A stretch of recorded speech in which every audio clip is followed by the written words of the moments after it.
International market पे जैसे हमने शुरुआत में मेंशन किया, दालों की कीमतों में रिकॉर्ड गिरावट देखने को मिल रही है। क्या है स्थिति, क्या इंप्लीकेशंस इंडियन मार्केट्स पर देखने को मिल सकते हैं, क्या इंपैक्ट हो सकता है, क्या सिचुएशन घरेलू फ्रंट पर है, हर पर्सपेक्टिव से राय लेने की कोशिश करते हैं। हमारे साथ बिमल कोठारी मौजूद हैं। बिमल जी नमस्कार, स्वागत है आपका। तो पहले तो इंटरनेशनल मार्केट से शुरुआत कर लेते हैं। जिस तरीके से प्राइसेस रिकॉर्ड लोस पर पहुंचे हैं, कितने सस्टेनेबल ये प्राइसेस ओवरसीज मार्केट में लग रहे हैं? क्या ये ज्यादा प्रोडक्शन का फैक्टर है या कुछ और वजह है? कैसे देख रहे हैं आप इंटरनेशनल मार्केट के सिनेरियोस को? थैंक यू दीपाली, आपने मुझे इस शो पे आमंत्रित किया। देखिए, जो इंटरनेशनल मार्केट में इस बार जो जितने भी ऑरिजिन्स हैं, खासकर Australia, Canada, Russia, east Africa, यहाँ हमारे यहाँ जो ऑरिजिन्स में इस बार जो प्रोडक्शन हुआ है, काफी रिकॉर्ड प्रोडक्शन हुआ है। अगर मैं बात करूं सबसे पहले ऑस्ट्रेलिया से, तो ऑस्ट्रेलिया में चने का उत्पादन जो है इस बार हम ऐसा अनुमान है कि 28 से 30 लाख टन तक होगा, और जो लास्ट 2 साल पहले सिर्फ 5 से 6 लाख टन था।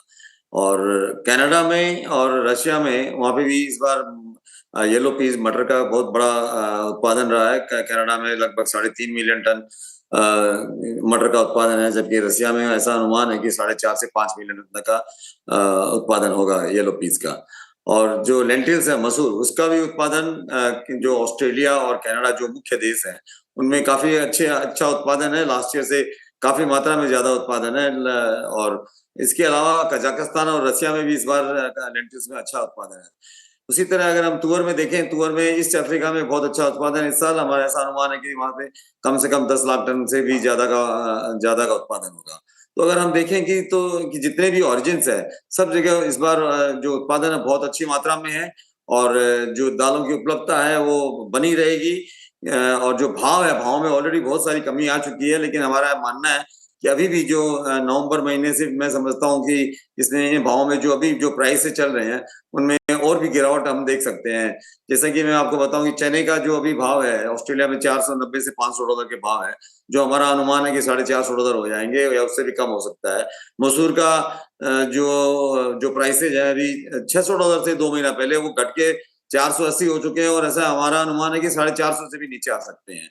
तुअर के भाव भी जो है बहुत कम हो गए। जो पिछले साल तुअर के भाव इस समय में $1000 थे, अभी वो $500 के भाव हो चुके हैं, और हमारा अनुमान है कि इसमें फिर और भी कमी आ सकती है। तो जिस तरह अगर हम देखेंगे उत्पादन बहुत ज्यादा है, और हमारे यहाँ भी इस साल अच्छा उत्पादन रहा है, खासकर तुअर का और दूसरी दालों का। तो हमारे यहाँ भी डिमांड जो है पिछले 73 लाख इंपोर्ट किया था, जबकि इस साल अभी तक 5 महीने में, अप्रैल टू अगस्त में, लगभग 1.25 मिलियन टन का इंपोर्ट हुआ है। और मेरा ऐसा मानना है कि इस 4 मिलियन से 4.5 मिलियन टन से ज्यादा इंपोर्ट नहीं होगा। तो हमारे इंपोर्ट भी बहुत ज्यादा नहीं हो रहा है, जबकि दाम काफी कम हुए हैं।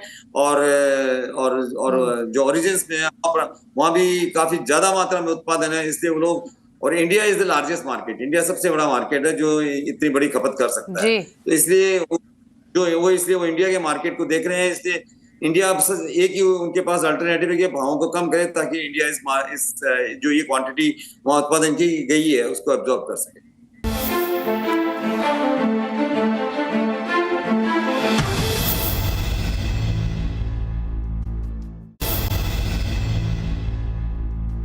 अगर हम इंडियन इंपोर्ट्स की बात करें, आपने कहा कि उतने अग्रेसिव इंपोर्ट्स नहीं रहे हैं।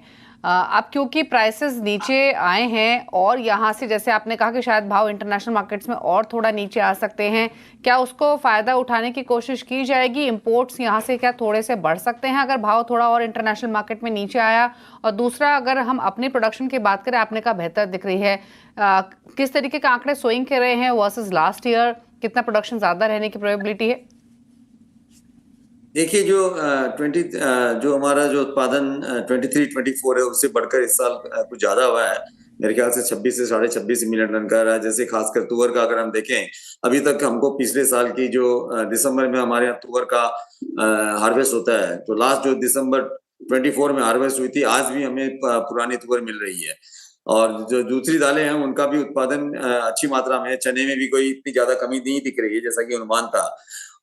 इसलिए मैंने, और चूंकि हमारे यहाँ पर्याप्त मात्रा में, हालांकि दालें मैं नहीं कहूँगा पूरी तरह से उपलब्ध है, लेकिन जितनी हमारी कमी पिछले साल थी उस समय इस साल इतनी कमी नहीं दिख रही है।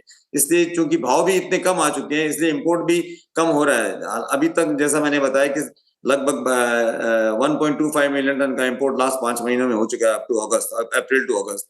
और नेक्स्ट 7 मंथ्स में सितंबर टू मार्च तक मैं समझता हूँ अगर चूंकि दबाव इतने नीचे हैं तो थोड़ा बढ़कर इंपोर्ट हो सकता है, तो लगभग 2.5 से 3 मिलियन टन और इंपोर्ट हो सकता है। लेकिन पिछले साल जो हमने 73 लाख टन जी। इंपोर्ट किया था, इस बार मेरा ऐसा अनुमान है कि 40 से 45 लाख टन से ज्यादा इंपोर्ट नहीं होगा। ओके अच्छा, एक फाइनल क्वेश्चन और विमल जी आपसे, यहाँ से आगे जाते हुए आमतौर पे जो ये नवंबर, दिसंबर, जनवरी का पीरियड होता है, आमतौर पे वैसे भी पल्सेस की डिमांड कुछ स्पेसिफिक रीजन्स में तो स्पेशली कम हो जाती है। सोइंग या फिर अवेलेबिलिटी की बात करें, वो आप कह रहे हैं पिछले साल के मुकाबले बेहतर है, इंपोर्ट्स के आंकड़े भी आपने शेयर किए। अब इस सारे करंट सिनेरियो में डिमांड आप कैसी देख रहे हैं, सस्टेन करेगी, जिस तरीके की डिमांड सिनेरियो भी है थोड़ा कम हो सकती है, प्राइसेस फिर मोस्ट इंपॉर्टेंट किस डायरेक्शन में रह सकते हैं, स्टेबल रहेंगे डोमेस्टिक मार्केट में, थोड़े हल्के भी हो सकते हैं? देखिए दीपाली जी, प्राइसेस ऑलरेडी काफी कम आ चुके हैं, एमएसपी से काफी नीचे बिक रहे हैं, और मेरा अनुमान है कि जो हमारा जो फेस्टिवल पीरियड है, इस बार हमारे जो फेस्टिवल्स हैं अक्टूबर में लगभग सारे खत्म हो जाएंगे। तो ऐसा लगता है कि नवंबर से प्राइसेस में और कमी आएगी। जैसा मैंने बताया कि ओरिजिन से काफी प्रेशर रहेगा, तो वहां पे जब भाव नीचे गिरेंगे तो यहाँ पे जो उसकी जो पैरिटी है वो काफी कम हो जाएगी। तो मेरा ऐसा मानना है कि अभी जो भाव चल रहे हैं उनमें अभी भी कम से कम 10 से 15% सभी दालों में, खासकर चने में और मसूर में और तुअर में, इनमें और कमी आ सकती है। तो हम देखेंगे कि नवंबर दिसंबर में भाव में कमी आएगी। हालांकि हमारे इस साल हमारा मानसून काफी अच्छा रहा है, बारिश काफी अच्छी हुई है, और ऐसा लगता है कि रबी की भी क्रॉप हमारे यहाँ इस बार जो सामने जो रबी क्रॉप आएगी वो भी अच्छी होनी चाहिए। तो लगभग ऐसा अगर हम देखें अवेलेबिलिटी, सप्लाई का जहां तक सवाल है, हमारी डोमेस्टिक सप्लाई और जो ओवरसीज सप्लाई है, मेरे ख्याल से दोनों में काफी मात्रा में उपलब्ध है। भाव में जो है वो कमी बनी रहेगी, भाव जो है एमएसपी से नीचे रहेंगे, अनलेस सरकार कोई जो जो हमने काफी बार निवेदन किया है कि प्राइस को बैलेंस करने के लिए सरकार को ड्यूटी लगानी चाहिए ताकि एमएसपी के आसपास भाव रहे। अगर सरकार ने इसमें कोई कदम नहीं उठाया तो मैं समझता हूँ कि भाव एमएसपी से काफी नीचे रहेंगे।